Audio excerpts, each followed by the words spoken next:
The day the sky cracked, Commander Rhea Voss was already awake, listening to the Pacific wind scrape along the armored shutters of Anchorage Command. The city had become a fortress long before dawn, satellite uplinks buried under glacial stone, power drawn from deep mantle fusion taps, every surface hardened against orbital bombardment. And still she felt it wouldn't be enough. The first tremor wasn't seismic. It came as a harmonic in the atmosphere, an ultrasonic ripple that made the windows hum in sympathy. Her neural link registered 100 alerts at once. Gravitic distortions in low orbit, decoy signatures, microwave bursts across the Q band. The automated defense network went from green to blood red. "Show me," she said. The wall screen bled into life. Orbital tracks scrolled past. Hundreds of contacts, too many to resolve, blooming like metal flowers over the equator. The system tagged them as unknown hostile. She watched as the first object pierced through thermosphere velocity and began to decelerate in ways no known propulsion could explain. "Colonel Imani?" Reyes leaned over the tactical console. "That's not debris. That's controlled descent." "Angle?" Rhea asked. 37 degrees over the Pacific. "Impact corridor, northern hemisphere, targeting grid 275. That was Alaska." "Her jurisdiction?" Rhea's jaw tightened. "Raise Skywatch, scrambled the Stratos lances, and wake Dr. Kepler." "Already did." Reyes's voice was thin under the tension. "He's on comms too." The holofield split open, resolving into the gaunt figure of Dr. Elias Kepler, the systems analyst who had spent 3 years modeling extraterrestrial contact scenarios. His eyes were sunken, but his mind moved with surgical precision. "I told you this pattern was coming," he said without preamble. "The phase modulation, the silent bands, it matches the Lutheran signature." "We don't use that name," Rhea said. "We don't know what they call themselves. Does it matter?" Kepler replied. "They've entered orbit, and they're not here to talk." Outside, the night dissolved into auroral fire. The first impacts came down over the Aleutians, pulses of white light that flattened radar returns and erased islands. The magnetic field writhed as the attackers, massive, silent, deliberate, descended through the upper atmosphere in tight geometric formations. Each was a dark ellipsoid hundreds of meters long, its surface fractally rippling as though reality itself was adjusting to contain it. Earth's defenses responded. The orbital coil guns on the lunar perimeter fired streams of hypervelocity slugs. For a heartbeat, Rhea thought they might actually score a hit, but the slugs bent, arcing off invisible lenses of gravity and streaked harmlessly into vacuum. "Adaptive shielding," Kepler murmured. "They warp local space-time around impact vectors." "It's not invincibility, it's prediction," Rhea swore. "Then how the hell do we fight something that sees bullets before they're fired?" "We outthink it," Rhea said. "Every system has latency. Find it." Within minutes, Anchorage Command became a furnace of coordination. Drone swarms launched from coastal silos, their contrails spiraling into the turbulent air. The global net flooded with chatter from every major defense block. Eastern Federation fleets repositioning in the Pacific, orbital rings diverting power, Antarctic observatories blinded by plasma scatter. Humanity's entire arsenal came alive in one desperate synchronization. Captain Jun Tao was already in the air when the first orbital spear hit the sea. His fighter, an XF-91, Wraith, wasn't designed for this kind of war. Atmospheric intercepts, kinetic lances, precision rail darts, yes. But alien gravity weapons? No manual covered that. Yet Tao had always flown best against the unknown. "Control, Wraith 1, he said, sweat slick under his flight harness. "Visual on target cluster, they're changing shape." "Define changing." Rhea's voice came through, tight but clear. "They're splitting, fragmenting mid-air, smaller units peeling off like drones but faster." He banked hard, pulling 9 Gs as the sky ahead shimmered with descending objects. Each fragment spun with impossible geometry, facets folding and refolding around points of light. His onboard AI couldn't lock on. The returns jittered like ghosts. Wraith 1 maintained visual. "Don't engage until we can map. Too late." The first fragment darted toward him, a streak of obsidian. His reflexes took over. He fired twin streams of magnetically contained plasma. The bolts connected, bursting into a flare of molten metal, and then reformed. The object had absorbed the energy and redirected it as a focused beam that sliced across his right wing. "Impact. Losing vector. Eject Tau." Rhea barked. "Negative. Still controllable." Switching to manual. The Wraith bucked as he forced it into a dive. He killed thrust, letting gravity pull him under the enemy's sensor cone. The HUD flickered under interference. His heat sinks maxed out. Every warning screamed red. He ignored them. Instead, he scanned for ocean reflection scatter.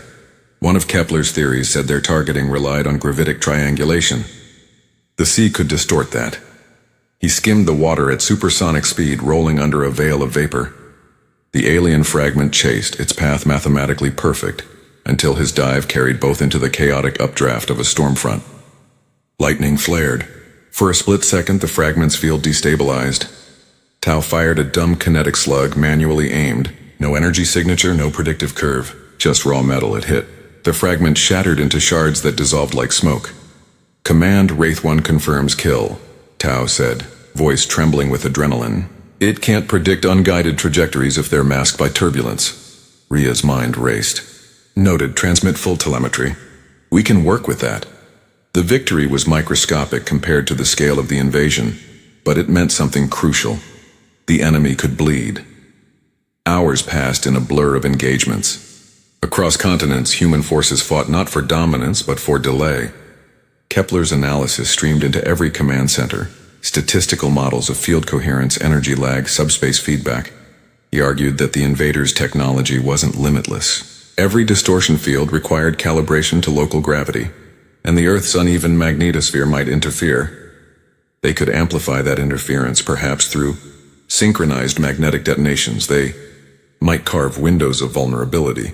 But synchronization across the globe meant coordination across fractured political lines. That fell to Liaison Mara Ilian, stationed aboard the orbital platform Keystone, once a diplomat, now the reluctant glue between Earth's warring powers.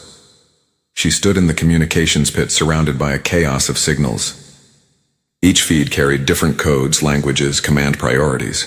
Nations that had barely spoken for decades were suddenly forced to collaborate under fire. We have less than 3 hours before the main fleet enters low orbit, Ria said through the uplink. We need every power grid linked for the magnetic surge. Can you do it?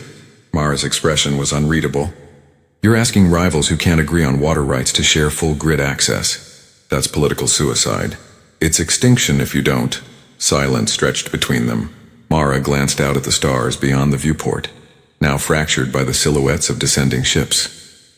I'll do it. But when this is over, there won't be any nations left to fight over. Maybe that's what it takes, Ria said quietly. In the deep hours of night, Earth prepared its counterstrike. Massive coil arrays buried under continents began rerouting power into magnetic pulse networks. Satellites repositioned to reflect the energy. Every available drone and fighter regrouped to exploit the anticipated disruption. The plan was simple in concept, suicidal in execution. Trigger a planet-wide magnetic surge synchronized to the invaders' gravitational harmonics, destabilize their shields, then strike in that fleeting moment of weakness. Kepler's team worked like possessed mathematicians, modeling the timing to within milliseconds, and then, without warning, the enemy changed formation. Instead of continuing orbital descent, the largest ship, nearly 10 kilometers long, hovered over the Pacific Rim. It began to pulse in rhythmic intervals. Kepler's instruments went haywire. The frequencies matched brainwave ranges. They're broadcasting, he said, but not data, thought. Across the network, soldiers screamed as psychic feedback hit. Entire drone fleets crashed as pilots lost neural sync. The transmission wasn't communication, it was suppression. Ria's mind burned with static. She slammed the neural dampers to maximum, biting through pain. Cut comlinks, go analog. Manual coordination. Reyes staggered, blood trickling from his nose. Analog? We'll lose targeting. Then fight blind, she said.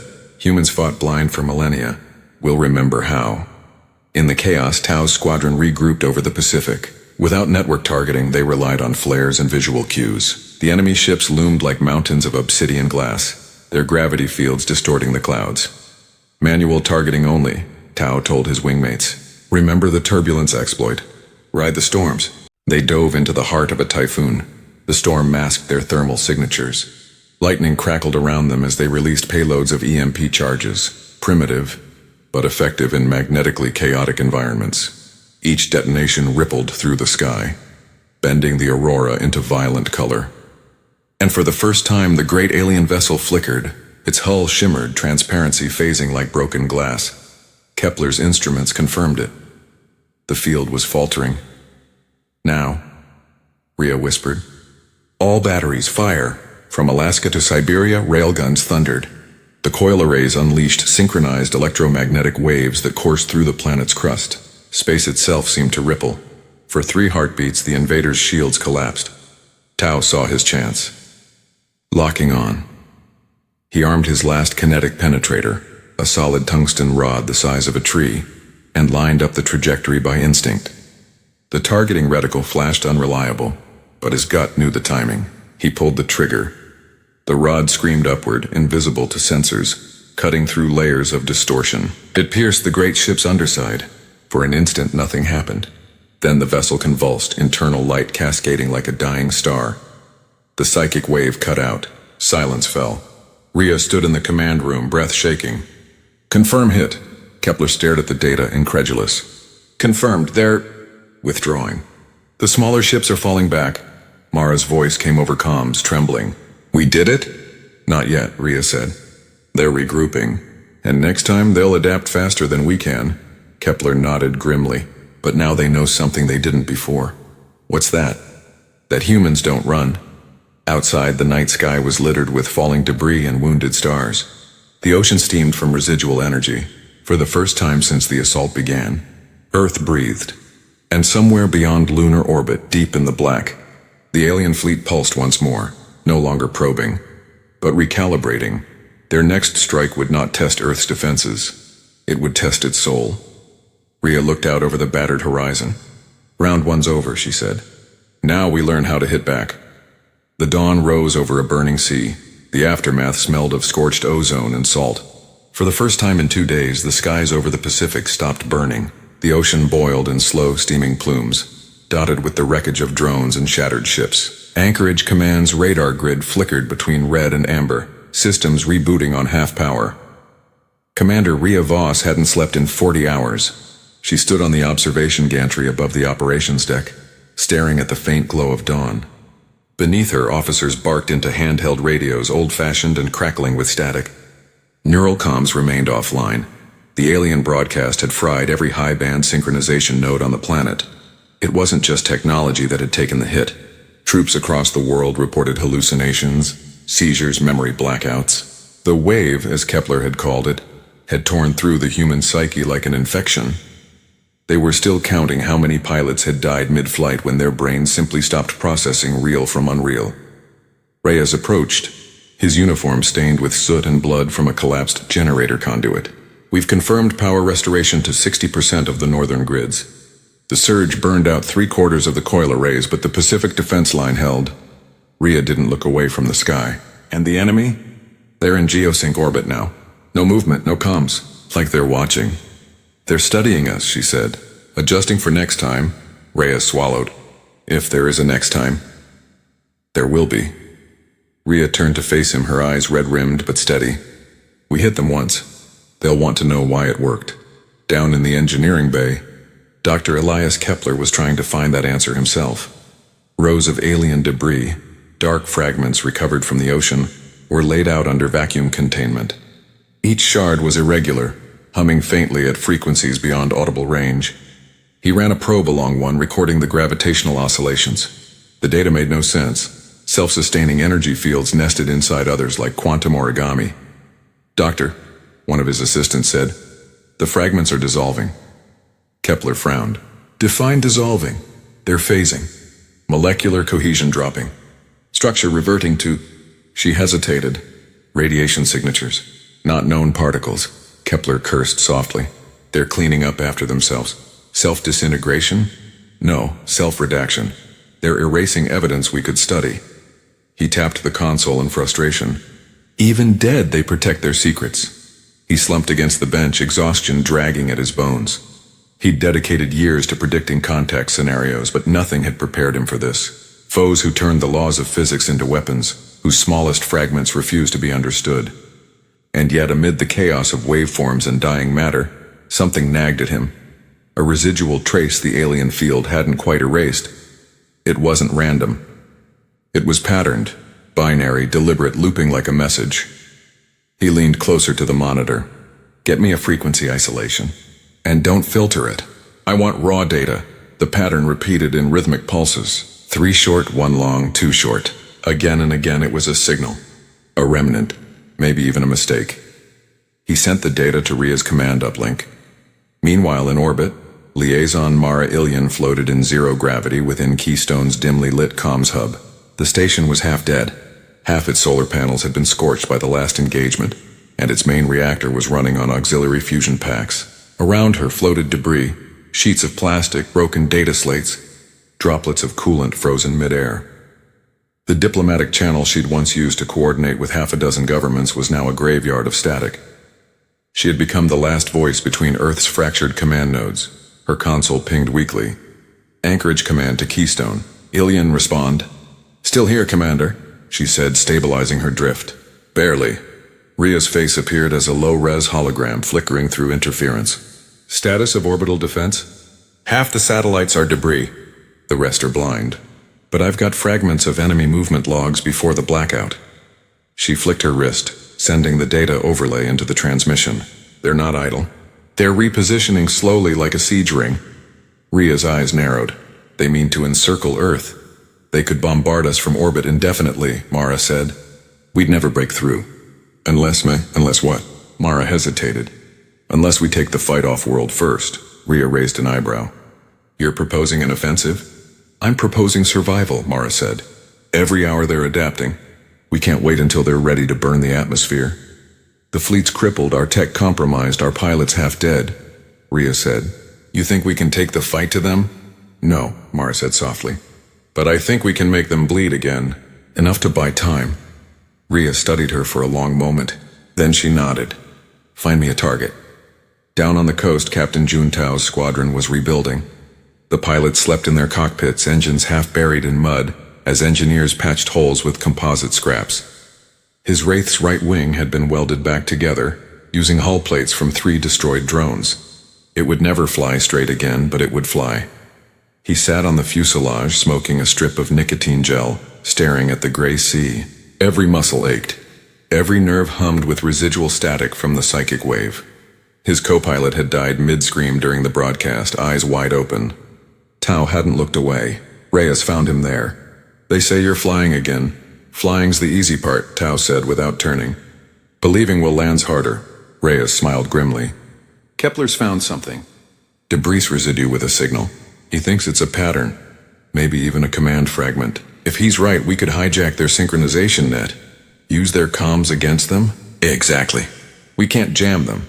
But if we inject a false signature into their coordination field, we might make them misalign their shields. Even a few seconds of desync and we hit. Tao crushed the spent gel packet under his boot. So we bait them with noise and pray they listen. Pretty much. When do we start? Reyes handed him a datapad. As soon as Kepler's team gets the pattern stable. You'll fly the carrier drone that broadcast it. Tao looked at him sharply. You mean unmanned carrier? Negative. Needs human modulation. Their AI filters can detect machine variants. A living pilot's brain makes enough chaos to pass for theirs. Tao snorted. Lucky me. By dusk, Operation Ghostline was born. In Anchorage Command, the surviving officers gathered around the hollow table. The plan was insane even by desperate standards. They would send a small strike group, 4 Wraiths, 2 refitted cargo craft, and a tethered signal array, into orbit through the debris field. Their objective? Project Kepler's decoded pattern directly into the alien coordination lattice, forcing temporary desynchronization. In that window, ground-based railguns would fire at the orbital command vessel. Margin for error? Rhea asked. 4 seconds, Kepler said. Any longer and they'll adapt. Any shorter and the pulse won't propagate. And the odds the signal doesn't fry our own pilots? Kepler hesitated. Non-zero. Define non-zero. 40%. No one spoke for a moment. Then Tao said quietly, I'll take those odds. Reyes frowned. Someone has to, Tao said. We can't fight ghosts forever. Might as well haunt them back. Rhea met his gaze. If you're flying, you're leading. You'll take Bravo Wing. I'll have Reyes handle orbital targeting from here. She turned to Kepler. What happens if the signal's not a command pattern? Then, Kepler said, it's bait, and we'll find out what's hunting us. The launch was silent. No fanfare, no crowds. Just the low roar of boosters lifting off from a coastal pad under storm-heavy clouds. The world below was dark. Most cities still without power. The Wraiths climbed through the stratosphere. engines whispering, their hulls wrapped in improvised stealth mesh scavenged from dead satellites. Telemetry green, Tau reported. Signal array stable. Anchorage command online. Ria's voice came through analog relay. You are go for synchronization. Kepler's voice followed, clipped and nervous. Remember, you must hold broadcast for 4 seconds minimum. After that, shut it down manually or the feedback will liquefy your neural pathways. Comforting, Tau muttered. He looked out the canopy at the curve of Earth below, a wounded planet, half shrouded in cloud and flame. Above, space glittered with silent enemies, their geometries shifting in ways his brain refused to comprehend. Target acquisition, said his wingmate over comms. Main vessel locked. Distance 20,000 clicks and closing. Copy. Prepare for ghost line pulse. As they neared the enemy formation, static filled every sensor. The alien ships pulsed like living organisms, connected by invisible lines of gravity. Their hulls bent light itself. Broadcast in 3, 2. Tau flipped the switch. The signal hit like a migraine. His mind flooded with noise, echoes of thought that weren't human. Shapes without form, voices without sound. He gritted his teeth and held the stick steady. Pulse stable. Kepler's voice crackled. 3 seconds. Hold. The alien formation shimmered. The vessels began to drift, their perfect geometry fracturing. Energy fields wavered. Fire, fire, fire, Ria ordered. From the ground, the surviving railguns fired tungsten slugs into orbit. The projectiles screamed through atmosphere, glowing white-hot, guided by nothing but sheer velocity. One struck true. The alien flagship convulsed, its inner light flickering. The formation disintegrated further, fractals collapsing into chaos. Direct hit, Reyes shouted. Field collapse confirmed, but Tau's cockpit was on fire. The signal feedback poured through his neural link like molten glass. He screamed, vision blurring. Cut the link, Ria ordered. No, Tau gasped. I can push it longer, keep them blind. Cut it, damn you! He saw something then. Through the haze of pain, through the shared field. Images. The alien perspective. Not emotion, not hate, just analysis, calculation. They were mapping humanity not as enemies, but as variables. Biological anomalies to be modeled, absorbed, or erased. He understood then what Kepler had feared. They're not invading, Tau whispered. They're testing viability.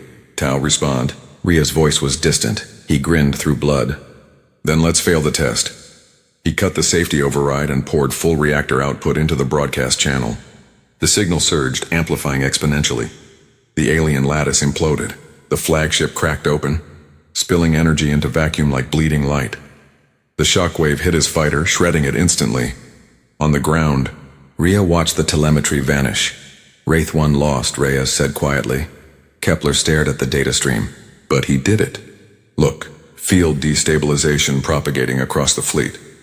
One by one, alien vessels shimmered, fractured, and fell out of orbit in silent, burning arcs. Earth's night sky became a rain of stars. Mara watched from orbit, tears floating in 0G as streaks of fire crossed the heavens. He gave us a sunrise, she whispered. Ria lowered her head. He bought us time. Let's not waste it, but Kepler was already pale. Commander, look at this, he pointed to the long-range array. Beyond the debris, beyond lunar space, thousands more signatures were emerging from hyperspatial folds. It hadn't been their fleet. It had been their scouts. Ria stared at the readings, her exhaustion washing away in a surge of cold fury. Then they're about to learn something new, she said. They think we're prey. Let's show them predators remember too. Outside, the sky ignited again, not with defeat, but defiance. And across the void, for the first time, the galaxy hesitated. The second wave arrived without ceremony. No grand light shows, no psychic roar. The void simply folded and the newcomers appeared. Hundreds, then thousands, their silhouettes blotting out the stars like a new constellation born of nightmare geometry. Each ship was smaller than the first behemoths but faster, armed for precision strikes. Scouts no longer, they were hunters. Commander Ria Voss stood in the dim light of Anchorage Command's operations floor, watching orbital telemetry bleed across screens. The data was almost beautiful, curves of motion too perfect for human engineering. They'd adapted to every known countermeasure. Tau's sacrifice had given them a single advantage. They'd seen the enemy bleed once, and they knew it could be done again. Confirm the fleet composition, she said. her voice low, hoarse from days of command without rest. 821 major craft, estimated, reported Colonel Reyes. At least 4 command signatures, 27 carrier equivalents. They're holding at 40,000 clicks and closing in elliptical pattern. Looks like staging behavior. They're building a siege shell, Kepler muttered from his console. Tight formation around geosync, locking down line of sight on our surface launch arcs. If they complete it, we'll be blind. Rhea turned. Then we hit them before they finish it. We go up again. Rhea stared at her. We barely have pilots left. Then we find more, she said. Civilian shuttle operators, freight haulers, anyone who's ever docked a ship in orbit. We'll retrofit whatever flies. Kepler rubbed at his temples. You're talking about guerrilla warfare? In space. Rhea gave a small, grim smile. Exactly. They came here to test us. Let's show them Earth's the wrong lab. Mara Ilian floated within Keystone's remains as new reinforcements arrived.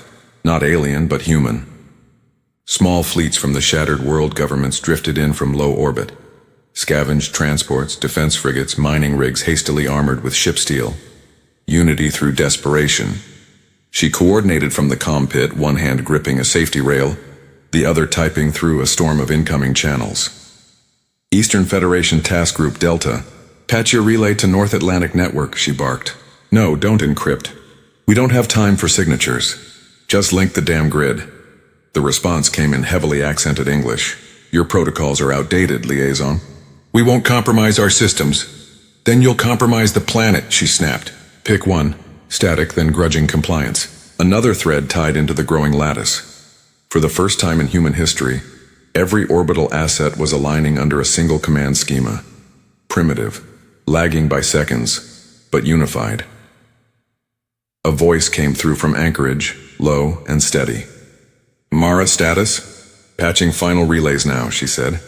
You'll have network integrity within 5 minutes, Commander. Make it 3. Mara smiled thinly. You don't ask much, do you? Not since I ran out of patience, Rhea said and cut the line. Outside the viewport she saw the alien siege taking shape, rings of black glass orbiting in harmonic rhythm. Between them shimmered faint lines of energy, invisible to the naked eye but palpable to the sensors like spider silk strung across the planet.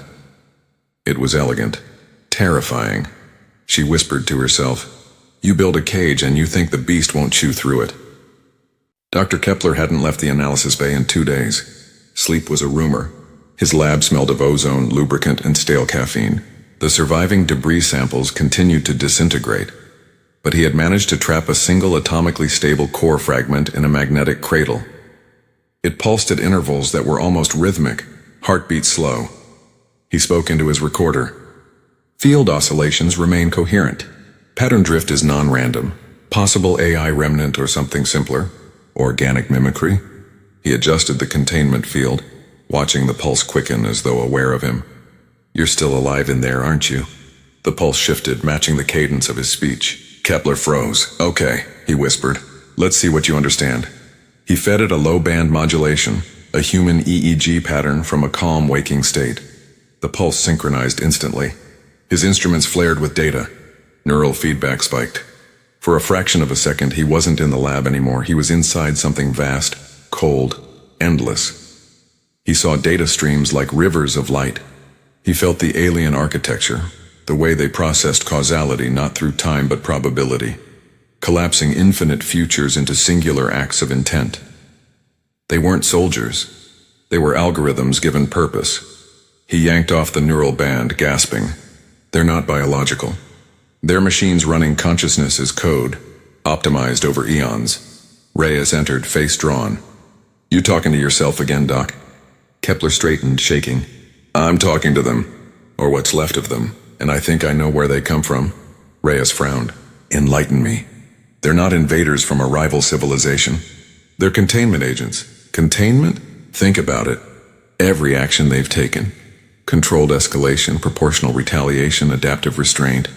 They don't want to destroy us. They want to quarantine us. He looked up, eyes fever bright. We scared them first. Reyes said nothing. The idea hung in the air like smoke. Kepler continued, voice trembling. If we can prove we're not what they fear, whatever that is, we might survive. Reyes sighed. Commander Voss isn't in the mood for diplomacy. Then she'd better learn fast, Kepler said. Because they're not here to negotiate terms. They're here to decide if we belong in the galaxy at all. In the hangar, the smell of burned metal and hydraulic oil filled the air. Juntao's old wraith sat at the back, a shrine of twisted alloy. Mechanics had welded his flight badge to the cockpit rim.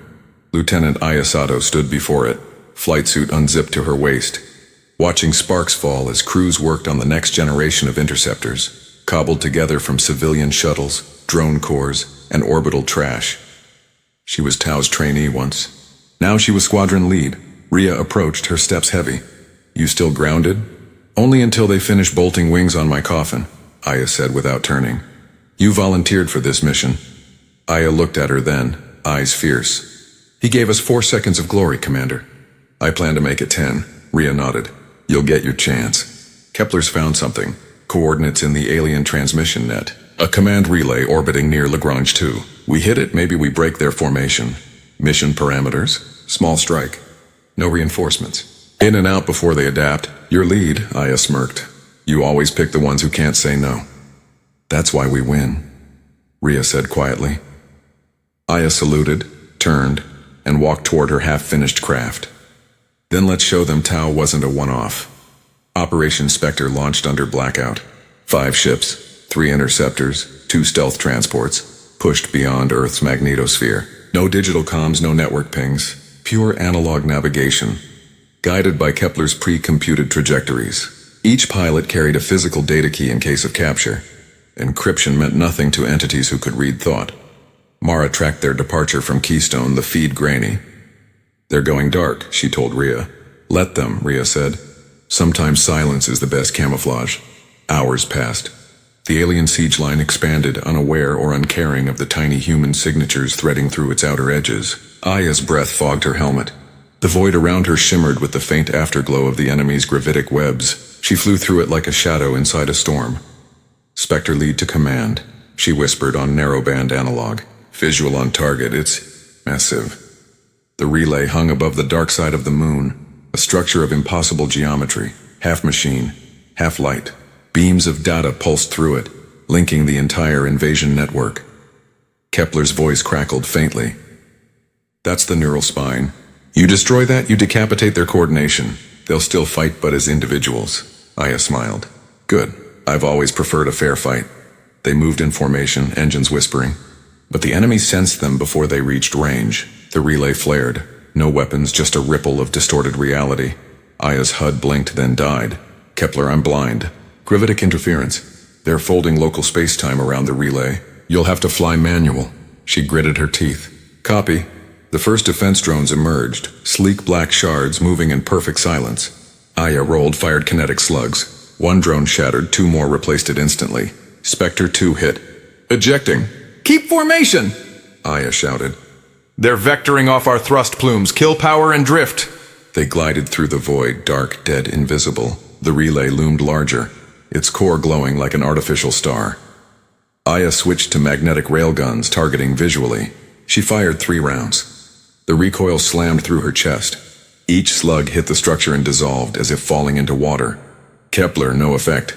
Then use the data key, he said, voice urgent. Get close enough to inject the code directly. That means ramming distance, then make it count. She throttled forward. The world narrowed to the rhythmic pulse of her heart. The relay's glow filled her canopy. She released the safety on her core reactor. Goodbye, Tau, she whispered, and dove. At the last instant, she ejected the data key into the heart of the structure. The screen went white. On Keystone, Mara watched the entire alien network flare like a dying constellation. Lines of light snapped one after another until the siege ring dissolved. Contact loss on Spectre lead, she said softly. Rhea closed her eyes. Confirmed data transmission. Confirmed. The code took. Kepler stared at the readings. They're breaking apart. Every ship's acting independently now. They can't coordinate. We just blinded them. Reyes let out a low, disbelieving laugh. Then it's time to hit them while they're stupid. The counteroffensive began within hours. With the alien net crippled, human forces surged from every hemisphere. Railguns fired in synchronized salvos. Drones swarmed. Improvised orbital torpedoes, once mining vessels, now carried fusion cores straight into enemy hulls. Mara's global comms lattice relayed orders with millisecond lag. Still messy, but working. For the first time since the invasion began, humanity fought not as nations but as one organism, every cell burning with purpose. Rhea coordinated the strikes with surgical precision, her voice calm even as her command room shook from orbital debris impacts. Sector 4, redirect to polar axis. Use the atmosphere to mask entry. Reyes, retask the Pacific arrays for interception. Kepler, keep those data readings flowing. I want to know what they're adapting to. They're improvising random movement, Kepler said, watching sensor traces dance erratically. Like panic. Good, Rhea said. Let them feel it. In orbit, the alien ships fought chaotically, no longer synchronized. Their elegance was gone, replaced by desperate flashes of energy. One by one they fell, torn apart by massed human firepower. But victories came at a cost. Entire defense grids overloaded. Hundreds of pilots died in atmospheric re-entry. The sky glowed with wreckage. Mara relayed casualty updates with trembling hands. We're bleeding ourselves dry, Commander. Rhea didn't look up. So are they. That's the point. Kepler approached her quietly. You can't sustain this. Even if we win, we'll inherit ashes. Then we rebuild from ashes, she said. It's still Earth. The battle raged for 3 days. When the last major alien vessel disintegrated over the Indian Ocean, the world fell silent again.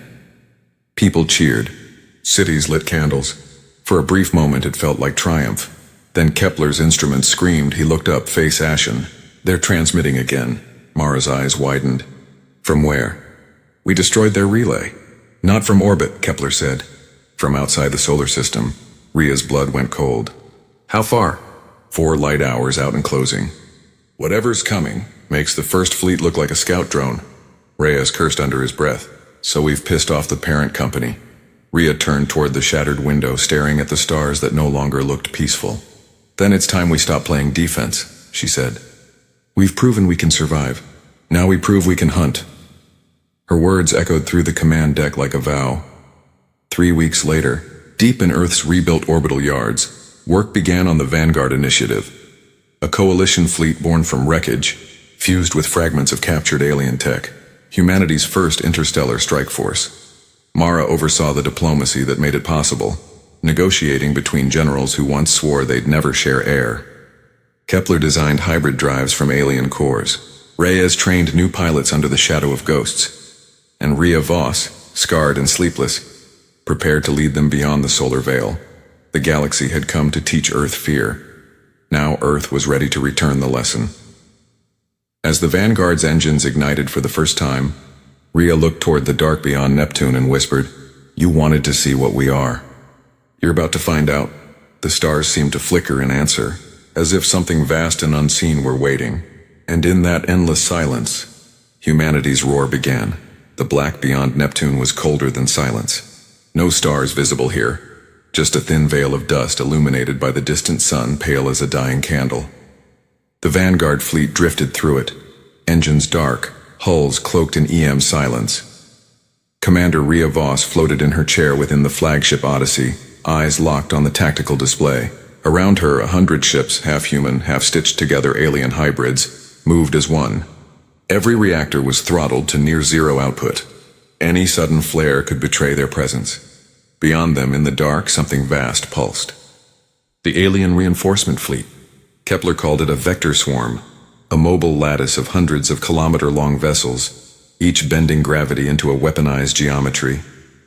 They traveled not through space, but through probability, existing across multiple potential vectors until observation pinned them down. Kepler's voice broke the hush over comms.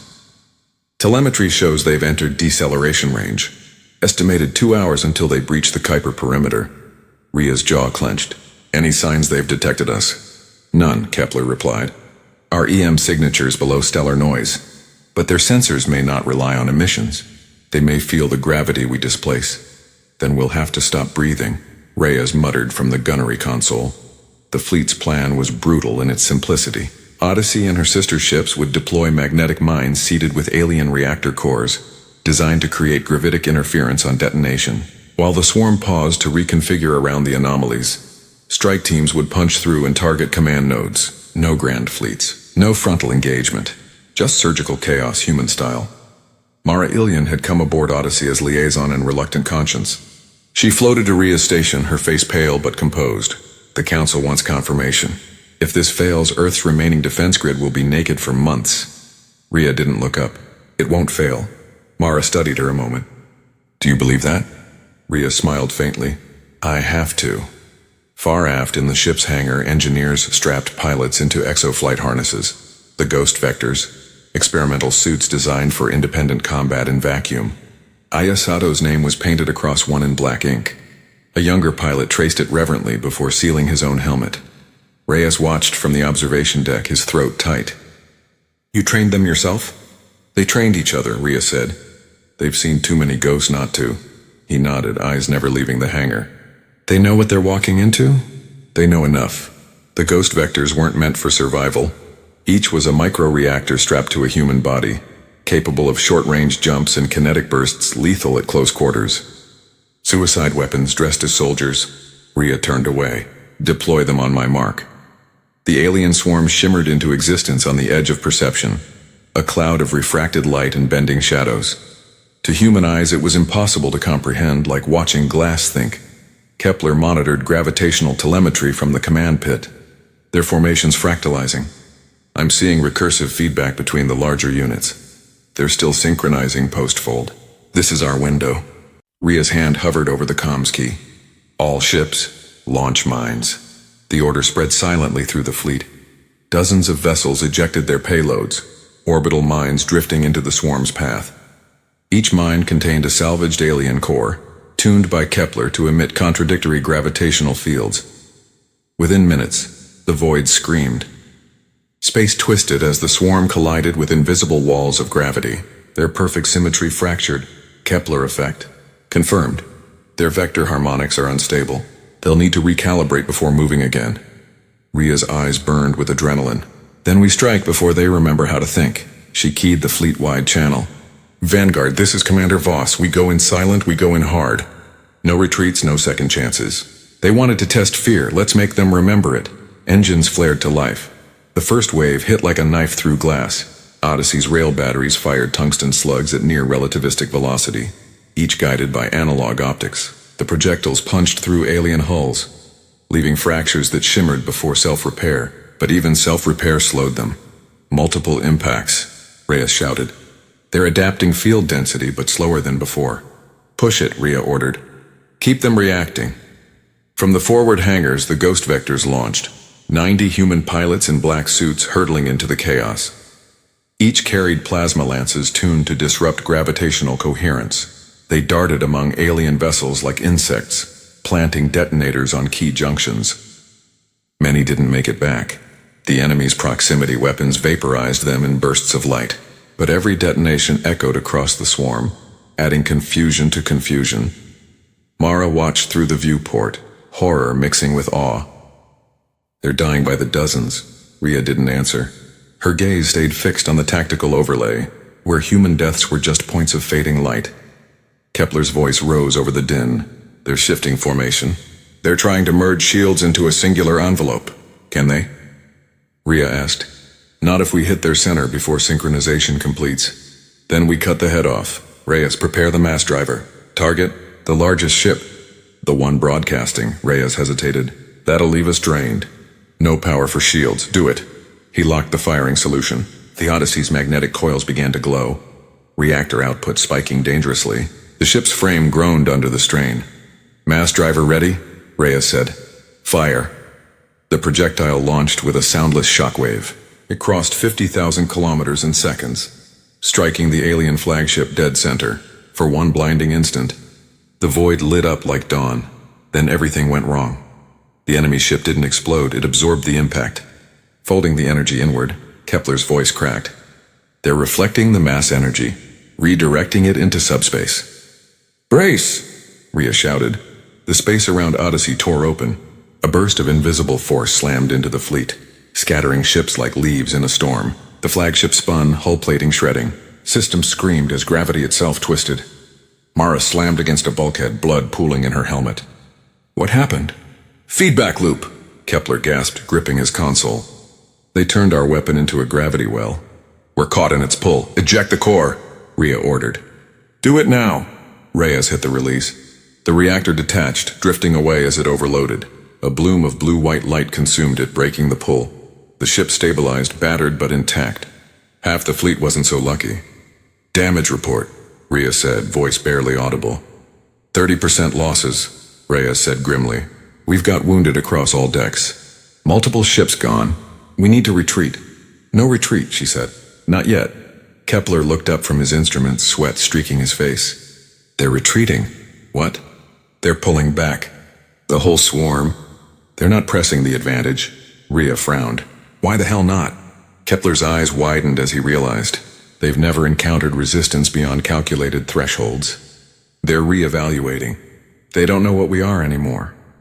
"Then we keep confusing them," Rhea said, "until confusion becomes fear." Hours later, deep within Odyssey's medbay, Mara woke to the low hum of grav stabilizers. Kepler sat nearby, eyes hollow. "How long was I out?" she asked. 8 hours. The fleet's regrouped. Rhea's already planning the next strike. Mara sat up slowly. "We can't keep bleeding like this." "She knows," Kepler said. "But she won't stop. She thinks if we push hard enough, they'll break." "Will they?" He hesitated. "They're machines. They don't feel fear like we do, but they understand it. They measure it in probabilities. If we make them believe continuation is too costly, they'll retreat, or they'll escalate," Kepler said. "The only question is which happens first." Rhea met with Reyes in the war room, surrounded by holographic debris maps. "How long until we can jump again?" she asked. 2 hours for reactor cooldown. The fleet's battered but functional. Kepler says he can track their command signals to a core node about 3 light hours out. That's where the next wave will originate. "Then that's where we go," she said. Reyes leaned forward. "We barely survived this one. You want to take the fleet deeper into their space? That's suicide." "It's deterrence," Rhea said. "If we can show them we can strike back beyond our system, we stop being prey." Reyes rubbed his temples. "You realize you sound like them now?" "Good," she said. "Maybe that's what they'll understand." The Vanguard fleet jumped again. This time there was no silence. The engines screamed through subspace as they tore open a corridor of compressed gravity. Stars stretched into lines. For human senses, it was like falling through eternity. When they emerged, the void was crowded with light. The alien core node floated ahead. A vast structure like an inverted cathedral, built from captured stars. Energy streamed through it in rivers of plasma. It was less a ship than a factory of gods. Rhea stared at it, her pulse steady. "That's their command hub." Kepler nodded. "The center of their network. If we destroy it, their entire coordination matrix collapses permanently." Reyes gave a low whistle. "You planning to shoot it or pray at it?" "Both," Rhea said. The fleet formed up. Every ship, every weapon, every drop of defiance humanity had left. Kepler adjusted his sensors, reading massive energy fluctuations. "They're aware of us." "Then let's introduce ourselves," Rhea said. The alien node pulsed, and then it spoke, not in words, but in patterns of gravity and light. The bridge filled with harmonic resonance, vibrating bones and metal alike. Kepler translated in real time, eyes wide. "They're broadcasting a message. Not language, classification data." "Classification?" "They're labeling us. They call us," he hesitated. "Unstable system." Rhea's lips twitched. "Then let's prove instability has its uses." She keyed the main channel. "All ships, open fire." The battle that followed wasn't fought with tactics. It was fought with fury. Railguns tore space apart. Plasma arcs connected hulls across kilometers. The alien node responded in kind, bending reality into weapons. Ships vanished into folds of light. Others rammed straight through, detonating their cores point blank. Mara coordinated survivors, her voice breaking but unyielding. Reyes manned gunnery even as his arm bled. Kepler fed targeting solutions through trembling hands, translating chaos into opportunity. And Rhea Voss stood at the heart of the storm, every order a death sentence, every loss a step closer to victory. Finally, Odyssey reached the node's threshold. Hull integrity at 17%. Reactor critical. Rhea looked at Kepler. "Can we breach it?" He nodded once. "If we overload the drive and collapse the jump field inside it, will it destroy us?" "Yes." "Then we go together." Mara grabbed her arm. "Rhea, don't. Someone has to end this." "Then let me," Mara said softly. "You built this war. Let me finish it." Rhea met her gaze, searching for hesitation, and found none. She nodded slowly. "You'll be remembered." "I don't care," Mara said. "Just make it count." She entered the core chamber, hands shaking as she keyed in the overload sequence. The reactor howled, light filling every seam. The alien node pulsed in confusion, energy arcing toward them, trying to absorb the ship before it detonated. Mara whispered, "You wanted to understand fear. Here it is." She triggered the jump collapse. The explosion wasn't light or heat, it was absence. A hole punched in existence, swallowing both Odyssey and the alien node in a single instant. Far behind, Kepler's sensors went dark. Then the readings vanished entirely. The alien swarm scattered.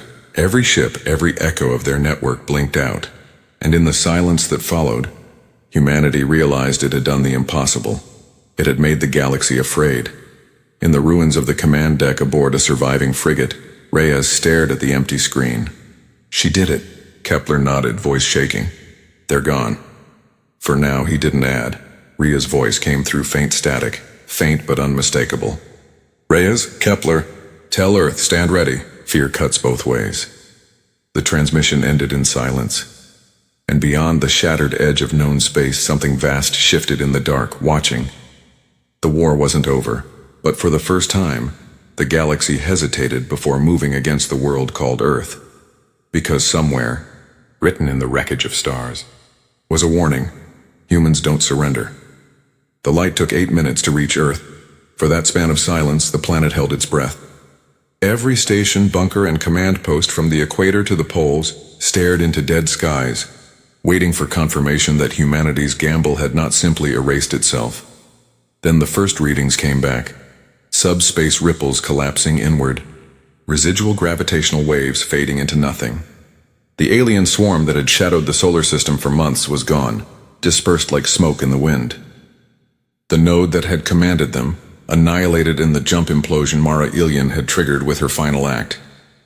Commander Rhea Voss did not return. Neither did Odyssey. Anchorage Command went offline for 12 hours after the explosion. Communications flickered through dust and magnetic distortion. When systems finally stabilized, the first message received wasn't celebration. It was a list. The dead, the missing, the ships that had not answered recall.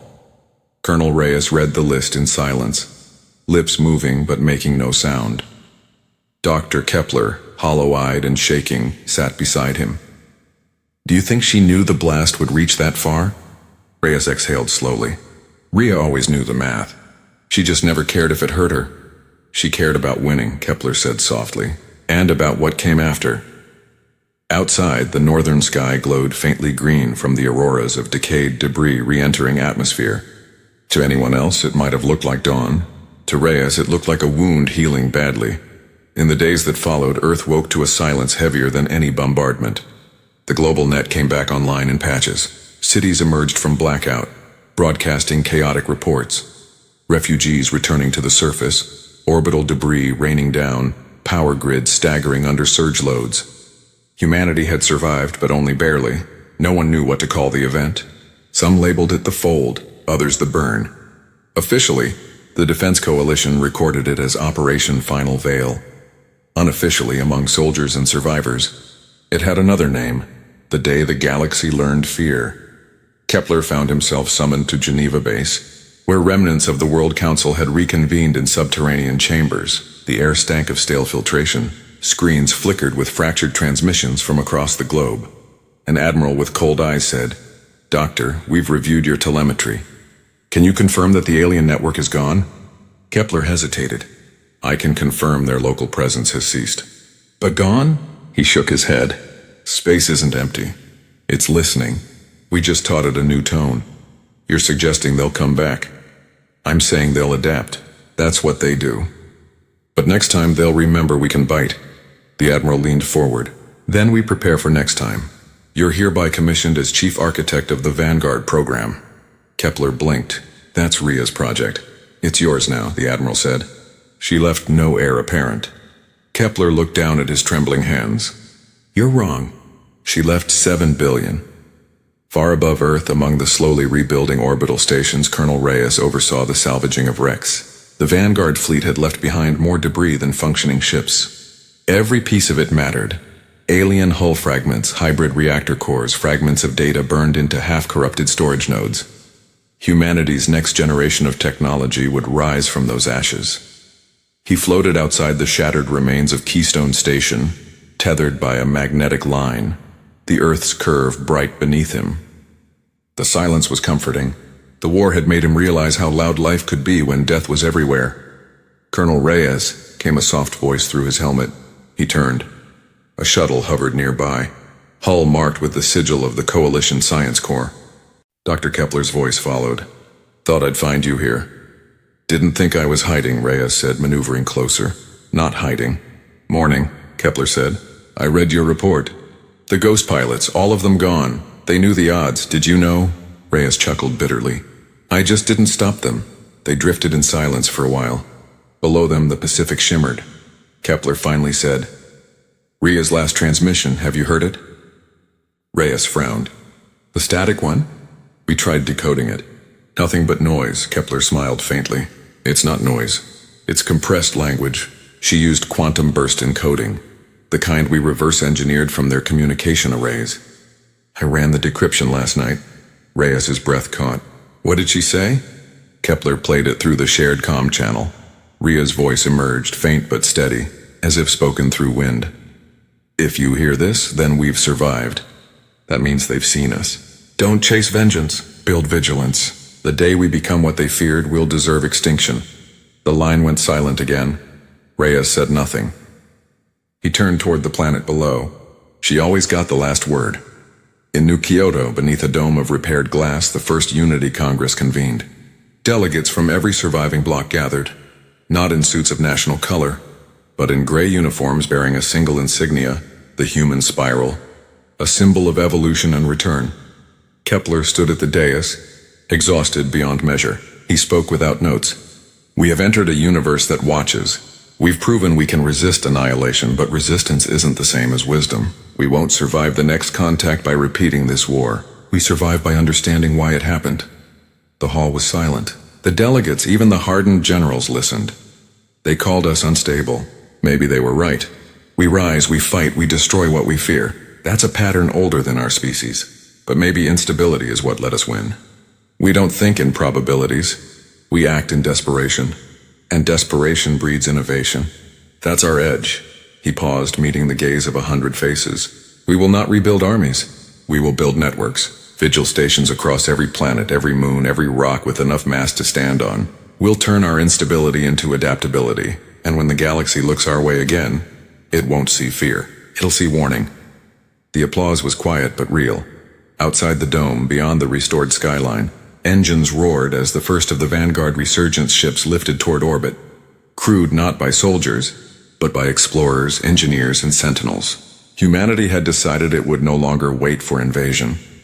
Reyes returned to Alaska months later. The old Anchorage command bunker was half buried under ice, its systems gutted, its war rooms silent. He walked the empty corridors alone. In the central chamber, someone had placed a single plaque on the cracked concrete floor, in memory of those who stood when the sky fell. He ran a hand over the etched names. Tao, Sato, Ilian, Voss. Thousands more. Each letter was a ghost.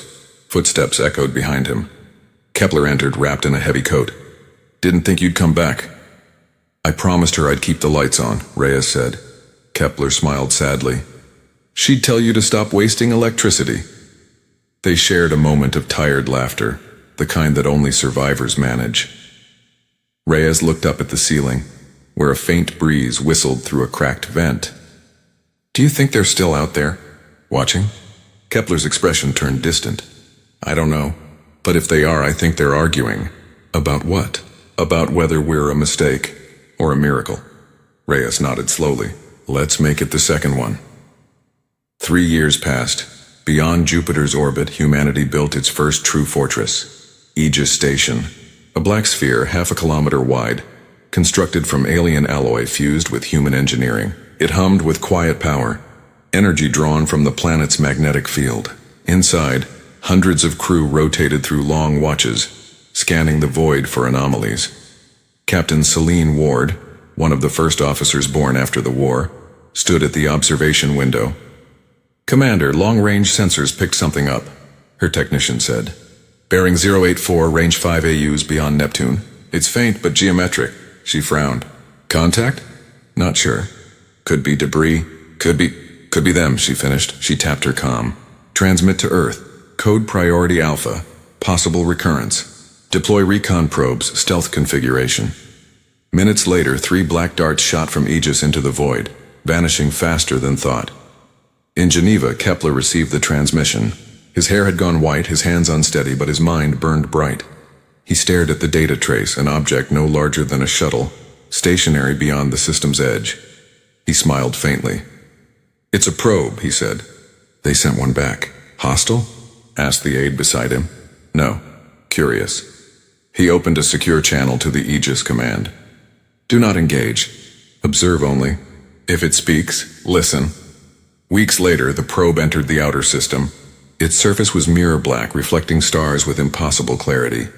It emitted no energy, no light, no signal, until it reached the edge of Saturn's rings. Then it stopped. A beam of coherent gravity swept through the void, directed precisely toward Earth. The frequency was low, steady, almost melodic. Kepler decoded it in his lab, heart pounding. The translation unfolded as patterns of thought, not words, but intent. Acknowledged. Evolution observed. Dialogue possible. He sat back, exhaling shakily. They're not attacking, he whispered. They're responding. Reyes appeared beside him on the hollow feed, older now, scarred, but still unbreakable. You think this is real? It's contact, Kepler said. Not invasion, communication, Reyes grunted. You going to answer? Kepler hesitated. Not yet. Not until we're sure we can survive understanding them. He looked out the window at the stars, remembering Ria's last words. The day we become what they feared, we'll deserve extinction. Maybe this time, he said softly. We talk before we fight. Months passed. The probe remained at the edge of Saturn's rings, silent but watchful. Scientists from every faction studied it. Pilgrims came to orbit, leaving memorials for the fallen of the war. Humanity, for once, united not in fear but in purpose. On the anniversary of the invasion, the probe pulsed once, just once, and vanished, folding out of existence without trace. No ships followed. No armies, only silence deep and endless. Some called it peace. Others warning. For Kepler, it was acknowledgement. Proof that the galaxy had taken measure of humankind and decided the experiment could continue. Years later, in the quiet of his final days, Kepler sat in a small observatory overlooking the Arctic. Outside, the auroras danced across the horizon, faint echoes of the energy scars left by that first battle. He recorded his last entry. Fear, he said, his voice rasping, is the first language of intelligence. It tells us what we value. The Lutheran, or whatever name we give them, feared contamination. We feared extinction. But between those fears we found something new, resilience. We learned that survival isn't about dominance. It's about adaptation, about choosing to remain human, even when the universe demands we become something else. He smiled faintly, eyes on the shifting light. If they return, I hope they find us wiser. If they don't, I hope they remember the sound of our defiance.